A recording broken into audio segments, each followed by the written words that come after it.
नमस्कार।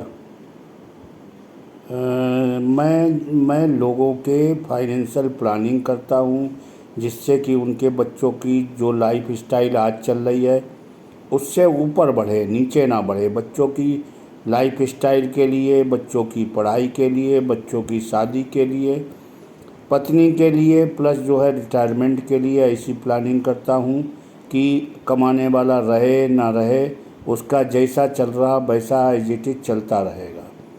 इसमें मान लो ये होता है कि मान लो आज आपने कोई, आपके परिवार का खर्चा मान लो 25,000 रुपये महीने है। अगर आज आपका परिवार का खर्च 25,000 रुपये है तो 25,000 रुपये आपके परिवार को चाहिए ही चाहिए, चाहे आप रहो या ना रहो। तो कायदा ये कहता है कि 25,000 का मतलब ये हो गया कि एक साल में हो गया 3 लाख रुपए। 3 लाख रुपए अगर मिल जाता है तो जो लाइफ स्टाइल आज बच्चे परिवार जी रहा है वैसे जीता रहेगा।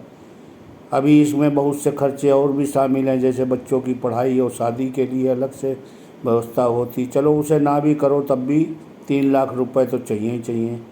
बैंक की एफडी का ब्याज का रेट अगर 6% मान लें, कभी ऊपर होता है कभी नीचे होता है, 6% भी मान लें तो आपको 50 लाख रुपए आपके बैंक के सेविंग अकाउंट में होना चाहिए कि अगर आपके साथ कोई कमाने वाले के साथ कोई मिसहैपनिंग हो जाती है तो मतलब ये है कि एफडी करा करके वो उसे 3 लाख रुपए मिलते रहेंगे।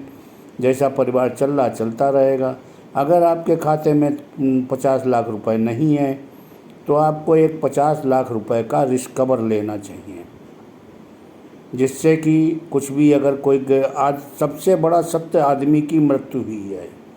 मृत्यु से बड़ा कोई सत्य ही नहीं। अगर बेसमय कमाने वाले की मृत्यु हो जाती है तो उसका परिवार एकदम डिस्टर्ब हो जाता है। देखिए, आदमी की कमी तो कभी पूरी नहीं हो सकती, लेकिन हाँ, पैसा भी ना हो और आदमी ना हो तो फिर परिवार की बड़ी दुर्गत हो जाती है।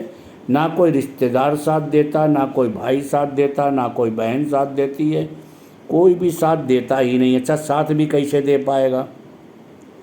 तो आपको 50 लाख रुपए का एक रिस्क कवर लेना चाहिए।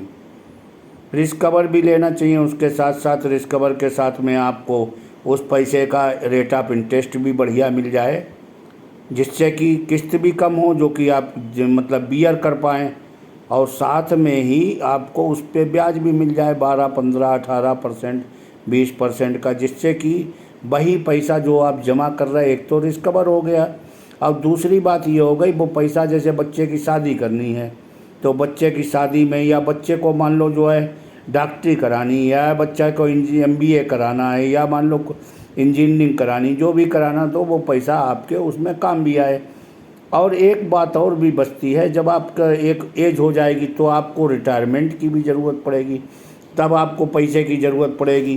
तब आपको जो है पैसा आपके पास इतना होना चाहिए कि आपका परिवार मतलब जिस लाइफ स्टाइल में आप आज जी रहे हो वैसा ही आपका चलता रहेगा।